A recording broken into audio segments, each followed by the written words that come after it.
Guys, we have 18 books to go through, so let's begin. Also, just a random fact for this month, this is the least amount of money I've spent in like, I don't know how long, because my focus has been on books.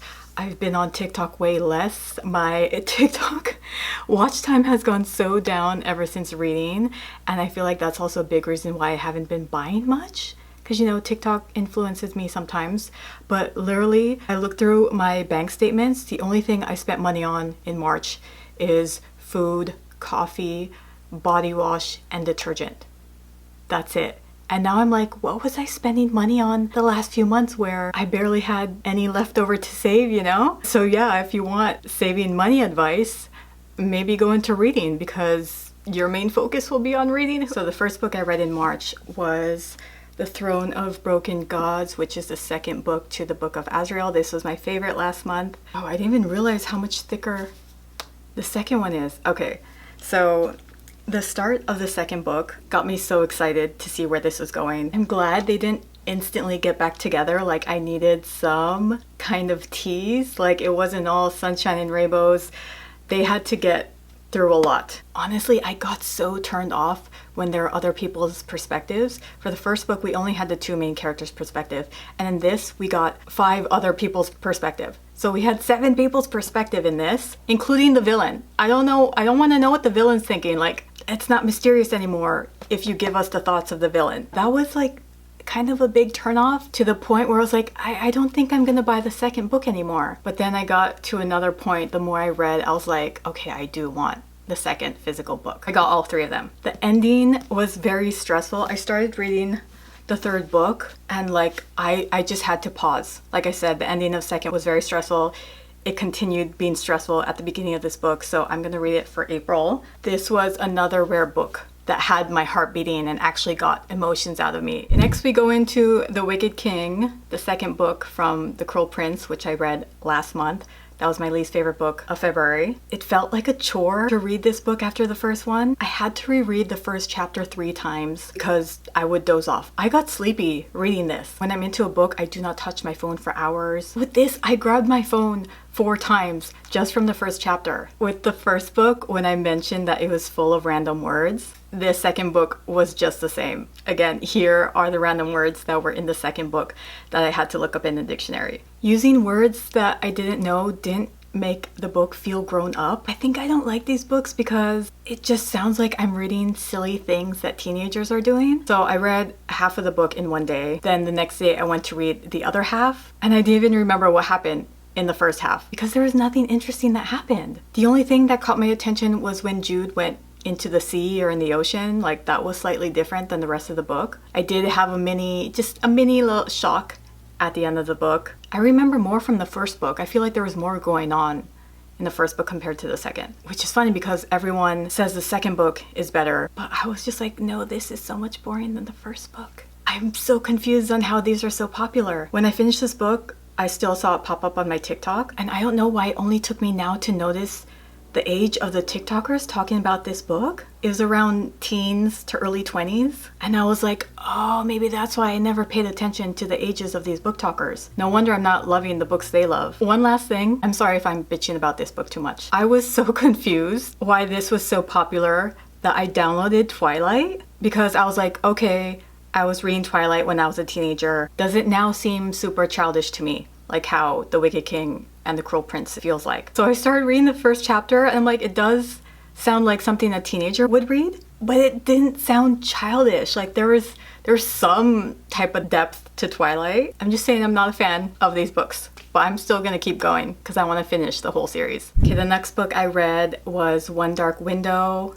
I don't love it, but I don't hate it. Pace was slow, but it wasn't too slow where I got bored of it, but it wasn't like some other books where when I woke up, I immediately needed to grab my Kindle. I had like no strong emotions, like it was a chill read. But I don't know, the characters were lacking. The romance felt really bland and rushed. It didn't pull me in, but I feel like the plot had so much potential. Even though I didn't like 90% of Powerless, once I hit the ending, I really wanted to read the next book. But with this, it was the opposite. I enjoyed the whole book, but once I got to the ending, it did end on a cliffhanger, but it wasn't strong enough where I'm like, okay, I really need to read the second book. Book talkers are saying, this is so unique. I've never read anything like this. I've only read 15 books before this, and I'm sure book talkers have read hundreds. And I'm just confused because nothing sounds really special about this book. I liked it, I don't understand the hype. I bet you in a few months, if a friend asked me, hey, did you read One Dark Window? I'd be like, yeah, but honestly, I don't remember anything about it. So I'm obviously not gonna give any spoilers to these books. But there's this girl, let's say she has this voice in her mind. There's a fog around the kingdom. It's a dangerous fog. There are 12 cards in this kingdom, and that's how you can legally use magic. And she's helping this family to collect these cards. Those are the main points I can think of. I think since everything's so gray in this book, that's why I feel like it can just disappear from my mind. Again, like I said, I like the book, I just do not see the hype. Just to give you guys some context, I do not just scan books, I make sure I'm mentally in it. If there's a word I don't know, I'll look it up. If I notice I keep rereading the same line, I take a break. I try my best to picture everything how the author describes it and wants their audience to see it. I even write down characters' names in my notes when there's so many of them. I try to make the most out of my book reading experience. I go into each book with a positive mindset. Plus, I can't really judge these books from the get-go because I don't even know what they're about. I'm not here to nitpick every single thing about a book. So with that in mind, I just don't understand how some of these books are so popular. Let's get into something positive. I read Reckless next. Remember how I said in my last video that the first book wouldn't let me in? And I want to jump in. I want to jump into this book, but it's not happening. Like, it won't let me jump in. This book let me in. I feel like I was in the book. My feelings were a complete 180. It's probably because I have a better feel of the characters this time. When I read on my Kindle, I'm constantly looking at the percentage. See, like down here, 99%. I'm done with this book, but it shows you how far along you are in the book. And when I'm reading any book, I'm always looking down at the percentage. But with Reckless, this book was the least amount of times I looked down at the percentage. I remember there was a point where I was like, I'm done with 67% of this book. That's how much I was in it. I finished it in one day. I mentioned that the first book was like a watered down version of Hunger Games, but since they are no longer in these Hunger Games and it's just the focus on the main characters, it felt more intimate. The drama was at a steady pace. It wasn't too intense where I needed a break, but it wasn't too slow where I got bored. It was a perfect balance. It was a feel-good book. The plot twist at the end, I was not expecting at all, but it wasn't one of those like mind-blowing plot twists. It just made me very confused, and now I really just want to read the third book. I have seen no reviews on this book and I don't want to. For some reason, I feel like this book is a personal love. Even though I love this so much, I would not recommend this to my friends because I don't want them to get through Powerless to get to Reckless. That's how much I didn't like Powerless. I did return Powerless and The Wicked King and Crow Prince back, but I would gladly reread this book because it felt like such a happy love story. It's a feel-good book. It made me feel giddy. Yes, they try to stab each other, but that's the fun part. You can say all you want about the other books I love, but not this. Because again, I feel like this is a personal love. And you know what's funny? I was expecting so much from The Wicked King and got nothing. And I was expecting nothing from Reckless and just got everything. If you love this, let me know. If you don't love it, don't tell me. It's not the best book in the world, but it makes me so happy that I had to buy the physical book. Next is The Gilded Cage. This is the second book from The Prison Healer, which I really loved. I did like the first one more. I think it's because the first one, the whole book was inside a prison, but then the second one was just like so many other books where it's in like a ginormous castle. It's so annoying because so many of these books, they're in a castle, they're in a mansion, these big fancy houses, and I'm like, I'm kind of tired of that. And I think that's why I love The Prison Healer so much, because the whole book was in a prison. There are so many moments. At the beginning it was a little boring, but something about the writing makes me want to keep reading. I truly thought that I wasn't going to want to read the third one. I was like, the ending can't be as good as the first. It's not, but it was still good enough where I want to read the third one. See, like with One Dark Window, I can stop, even though it ended on a cliffhanger. With this, I did say if the second one was as good as the first one, I would probably buy the series, but I don't think I'm gonna buy the physical books. They were good reads, but not something I would crave to read again. Okay, next we have Quicksilver. I have so many emotions. So I originally didn't want to buy the book because of the cover. I feel like so many people agree with me with that. Like when they saw the cover of the book, they're like, yeah, I don't feel like reading it. When I saw the cover, I was like, okay, that's gotta be the MMC, right? I know we all have different tastes in men, but he doesn't look cute. Also, he's a man in this book. On the cover, he looks like a boy. He's giving like, where the hell have you been, Loka? Teenager age. Where the hell have you been, Loka? In the book, the character says, he was still the most savagely beautiful man I'd ever seen. So yeah, I was like, that's not how I feel. This picture looks more like who he could be. Like he's a man in this book, not the boy on the cover. Okay, I'm done talking about the cover. Let's go to the book. At the beginning, I was so excited. I was like, wow, this is what I wanted out of Powerless. We start off with the same scenarios. A girl who has no home, living in the slums. I tried to look up different words for slums. They both live on the outskirts of the kingdom, like the most poor parts. But what would you call that?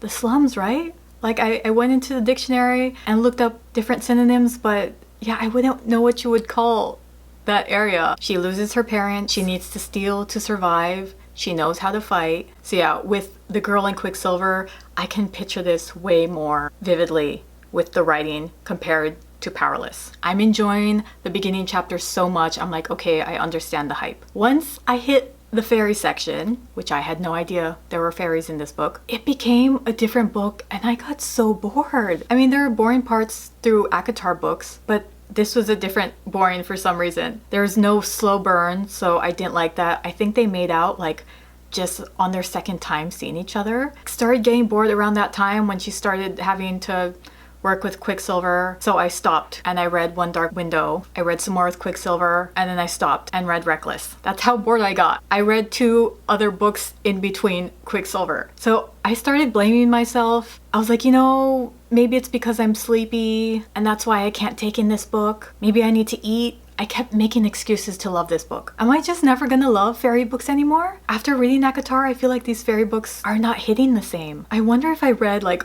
all these fairy books first and then ACOTAR, would I be bored of ACOTAR? Or would I feel like ACOTAR's so amazing that these books can't compete, you know? But I'll never know because I read ACOTAR first. So again, love the beginning. We hit the fairy section. All that's happening is her trying to figure out how to work with Quicksilver. We got another fairy war, and the ending chapters also didn't hit the same. It just felt like all over the place. I was like, okay, there's a giant spider. Okay, she's in some kind of afterlife thing. Something about the ending just felt messy. I feel like there was more effort with the beginning, and then it slowed down too much. And then we had the whole intense ending scene. I didn't even know there was going to be a second book until I went back on TikTok. Did it end on a cliffhanger? Like, I don't think so. But yeah, see, like, it's so popular, but I didn't like it. Okay, next, I went into Master of Salt and Bones. One word. Say that... Am I allowed to say that word on YouTube? No notes. I'm not saying no notes because it was such an epic book, but I had nothing bad to say about it. It's not the best book in the world or anywhere close to my favorite, but it was an enjoyable read. I think it's the murder mysteries that I'm into because once there's a murder and we don't know who did it, then I need to keep on reading. The only like small thing I could think of is I thought we were gonna delve deeper into the whole Schadenfreude thing, if I'm saying that right. We just learned about the surface of the association, club, company, cult.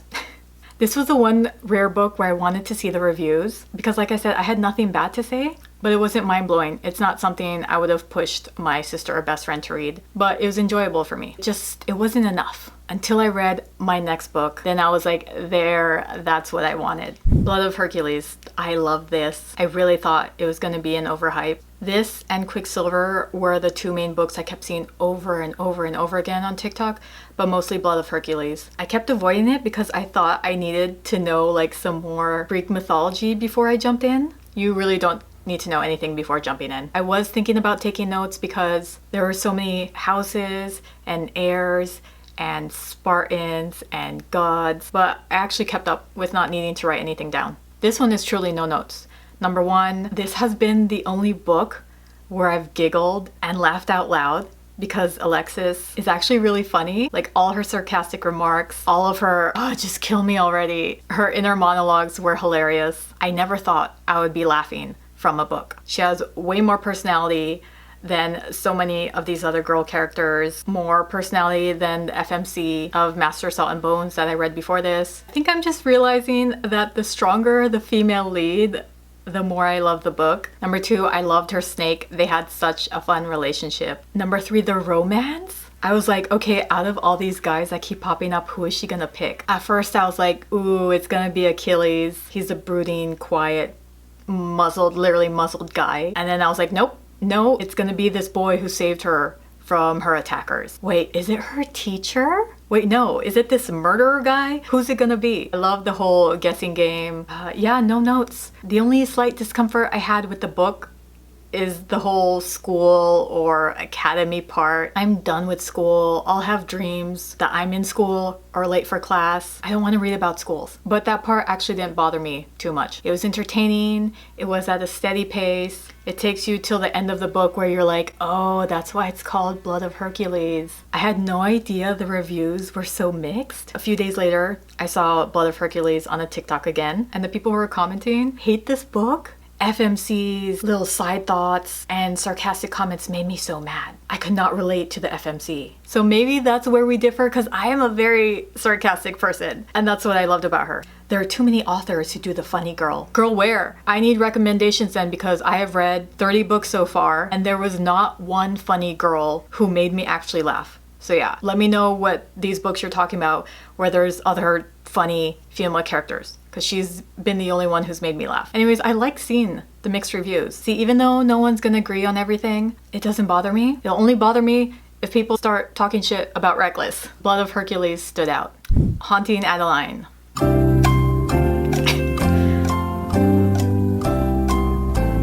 It's Adeline, right? Or Adeline? It's Adeline. So in my last video, disregard all the peppers I gave those books. Take out 2 from Silver Flames, 2 from Phantasma, 1 from Fairytale. This is why you do not see me giving out 5 peppers and 5 stars to any books, because there will always be a book that's spicier. There will always be a book that's better. 5 stars is the best of the best, and again, that is why I haven't given any books, because none of them that I've read so far, none of them I felt like, ooh, this is the best book. Everything's been a 3.5 to a 4. So when I read this book, I was like, okay, this is a 4.5 pepper. I would have said 5, but again, I'm like, I'm sure there's something even spicier than this. I do not give peppers based on the quantity of spice. I give it on the quality. You could do it 15 times in a book. That doesn't make it spicier. But the quality of spice in this book, at least every single time, was different. In some of these books, they're just the same location, and this was different. I was like, that's what I wanted with spice. If you took out all the spice, then yes, this would be a very boring book. It would just be about 2 people, their careers, and falling in love. So obviously the spice is the glue. It's the gorilla glue that keeps these books together. It's the thrill of the whole cat and mouse chase. Chapter 12, though, I was like, this is my introduction to dark romance. Damn. What? The whole stalker thing finally gave me some emotions to a book. It was a little bit scary, but it wasn't that intense, especially since we were having the stalker's point of view. Most of these books I've read so far don't make me feel anything. Maybe I'm dead inside. But after this book, I did regret complaining about it. I complained that the tense scenes weren't intense enough, that they were solved too quickly when something bad was happening. Usually it doesn't get solved quickly. You stay stressed because you're like, oh my gosh, what's gonna happen? But no, all of the like bad things that happen, all of them get solved quickly. So that was my complaint with the first book. And once I read the second book, I was like, I take that back. I want the problem solved fast. I do not want the speed of the second book. So Hunting Adeline, I don't know if I'm gonna cry. I might, just warning you, but hopefully I don't cry. So let's take it from a fun book to the most disturbing, scary, dark book I've ever read and will read. This is not dark romance. This is just dark. So many books have trigger warnings and none of them have affected me, but I wish I didn't read this book. Ignorance truly is bliss. I kind of wanted to buy the first book, but now that's not gonna happen because of the second book and because of what happens here. I can't just forget what happens with the second book. So if you think the first book was too much, the first book was chill and romantic compared to the second book. So I'm reading this book, la la la la la la la, everything's gonna be fine. Everything ended up fine with the first book, right? Nope. Once I hit that line, I immediately dropped my Kindle on my chest. So I'm reading, I read that line, and I went like that. I had to take a deep breath because my heart was beating too fast. I was like, I didn't just read that. That didn't happen. There's no way. Maybe I read that wrong. I don't want to read that again, but I need to make sure that's what happened. My brain had to ask my heart, are you sure you want to read and keep going? You don't have to. You can stop and be done. But I couldn't just go to sleep after reading that. I finished the first book around 11 p.m., went straight into hunting Adeline, so it was around bedtime. I decided to keep going. It took me till 3 a.m. to finally breathe. I didn't cry with that first line I saw. I think I was in too much shock, but I did cry on and off till I got to the good part. So when I got there, I needed to take a breather. I needed distraction. I went onto TikTok. The first TikTok that pops up says, Minnesota state senator is in police custody for... I put my phone down and I was like, you gotta be kidding me. Now I really can't sleep. I wanted to go on TikTok to get away from that, but the first thing I see on TikTok was that. I tell myself to just read one more good chapter before I fall asleep. Even though it got better, my tears just couldn't stop falling. So yeah, that was a horrible night's sleep for me. When I see this happen in a movie, I'm seeing it and I'm hearing it, but it's not affecting me as much as this. With this, you're in her mind. You are experiencing this with her. You're scared, your heart is racing. It feels like it's happening to you. It felt traumatizing, and I hated that I felt that because I'm only reading this and I'm already having these feelings. What about the people who actually experience this? Anyways, this book gave me the most emotions out of all the books I've read so far. Not really a good thing. I should have only read the first book. I will say though, this book was creative in a dark, twisted way. So after all the horrible things that happens, Adeline is now like an empty shell. The way Zaid brings her back to life, you cannot get that from therapy. A therapist would never suggest the things that Zaid did. How he healed her, again, in the weirdest ways that only work with Zaid and Adeline, is kind of beautiful. Next, I go into the Confidence of Wildflowers, read all three. This was a perfect book for after hunting Adeline. It's like the universe knew what to give me. I'm just randomly picking stuff on my Kindle. I'm not reading the summary about them. So yeah, I just randomly pressed and it's exactly what I needed. So we have this 18-year-old girl, then a hot 30-year-old man moves in next door. I'm gonna let you guess what happens next. I want these books because the covers are so pretty, but they weren't good enough where I want a physical book. Maybe the second one, because I like the cover more than the first one. Everything you think that happens will happen. The first book ends with something tragic happening where you're like, okay, I need to know what happens. Then you read the second book. I noticed with these books, which I haven't done once on any book before these, is that sometimes I jump to the talking points. I want to read every single word in a book, but there's just too much fluff in this. So the third book, there was honestly no need for it. The second one already ended on a really happy note. And the third one was just more happiness. It's not a bad thing, but it wasn't necessary. It's just them being happy and growing old in the third book. If you read an intense book and need a break, then The Confidence of Wildflowers is a good read. Next we have Red, White, and Royal Blue. So just like the last books, it was a very simple concept. I read this because of my best friend, because she messaged me and she said she just watched the movie, I need to watch it. The next day she sends me a TikTok about the book and she tells me to read it. The next day she asked me, hey, did you read the book yet? So I was like, okay, I'll read it now. It was just as I expected, very simple plot. I'm basically gonna tell you the whole story in less than 1 minute. We have the son of the President of the United States and we have the Prince of England. Literally, on the second chapter, I snapped my best friend and I was like, let me guess, these two boys fall in love. And she was like, yep. So just like you would expect, the whole book is them trying to figure out how to work out this relationship. Are they gonna tell anybody? What if it leaks out to the press? That's it. It's something I would rather watch 2 hours in a movie versus reading 7 hours of it. The fluff of the book consists a lot of college, the White House, and the government. which is exactly what I'm trying to get away from. So yeah, I'd rather zone out and watch the movie versus having to put effort into picturing things in my mind and using my brain while reading. The book was more romantic though. The movie was pretty cheesy. That's something I would just rather watch versus read about. Okay, my last 4 books are Gild.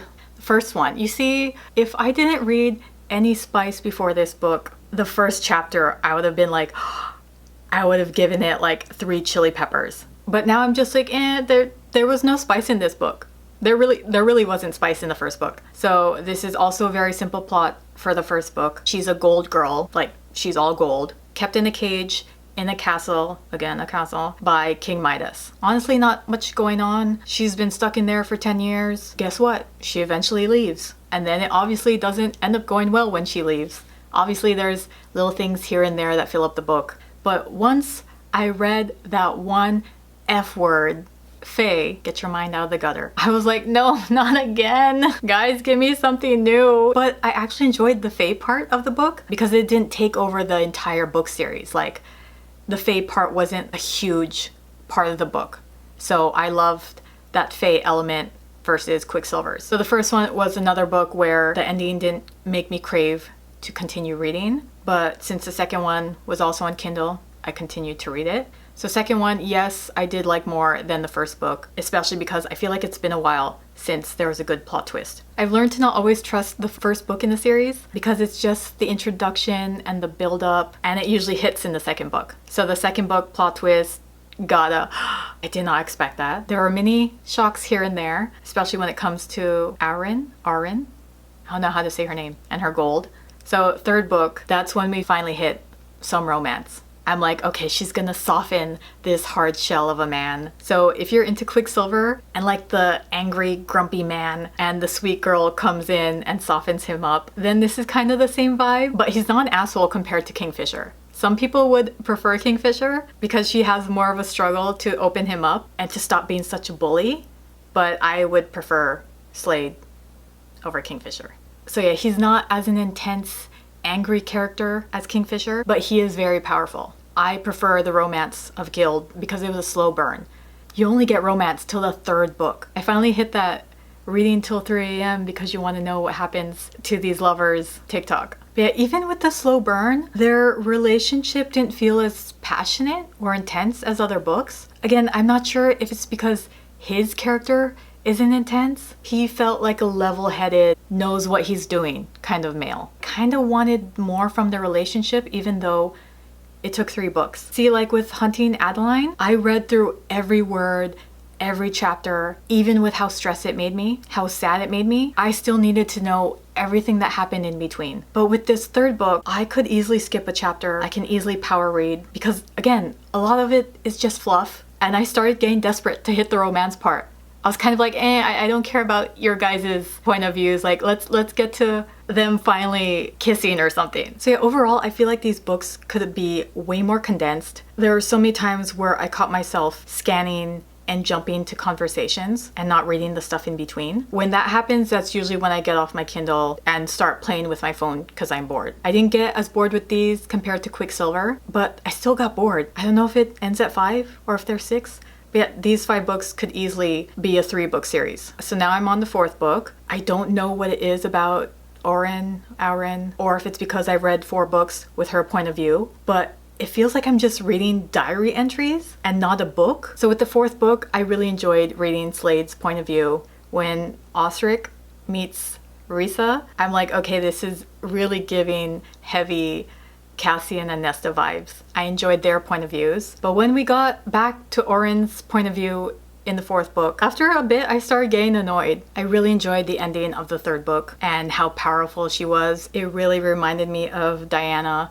in the Book of Azrael, and I love her. So in the 4th book, I thought she was finally gonna be this strong, badass woman, but I didn't get that. She was still trying to work on her magic. Since it was suppressed for so long, she needed to find out how to work it and control it. So a big chunk of her story at the beginning was her trying to figure out her magic. Once we got to the ending, I loved it. My heart was racing. The only books that had my heart racing like that was Akawar, The Throne, A Broken Gods, the second book of Azrael, Hunting Adeline, and now Glow. That's what I want in a book. I want like heavy heart racing, like what's gonna happen? With this series, I can't explain what it is, if it's the fluff, if it's because it could have been written better. Like I feel like if you took the entire plot and gave it to another author, it would be better. I'm not saying anything bad about the author, but I feel like something is missing. And the series could have been so much better. It could have been as hyped up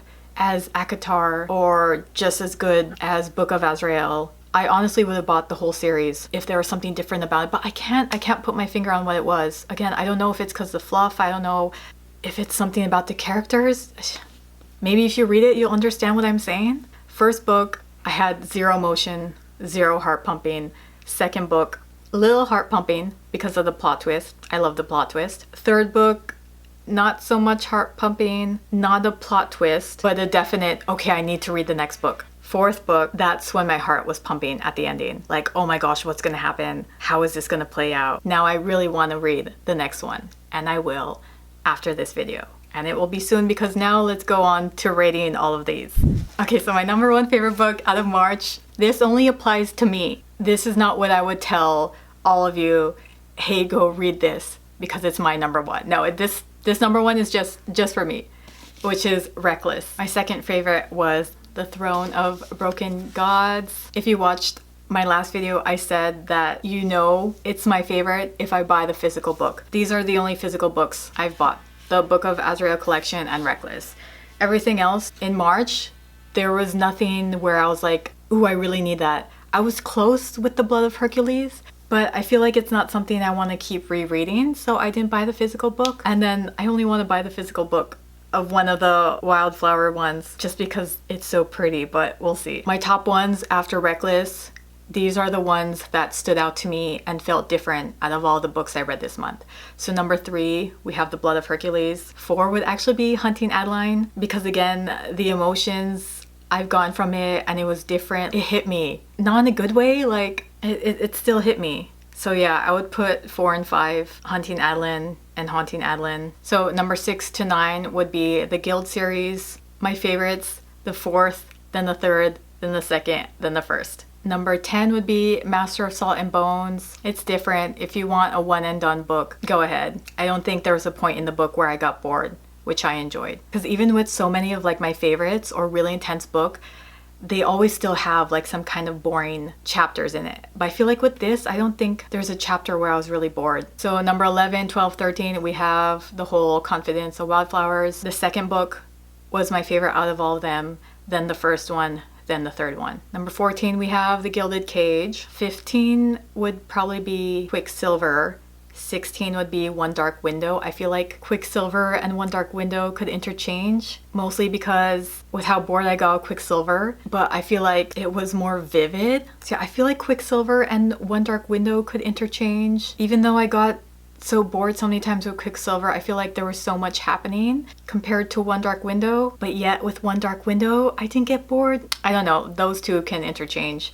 Number 17 would be Red, White, and Royal Blue, and number 18 would be The Wicked King. So yeah, I have no idea how long this video is going to be. I apologize because I have a feeling it's going to be long. I hope this keeps going because I've saved so much money this month, and hopefully in April it happens the same way, where I just focus on reading. I swear I'm doing more makeup videos. It's just I was filming one the other week and it was so bad that like I just stopped filming.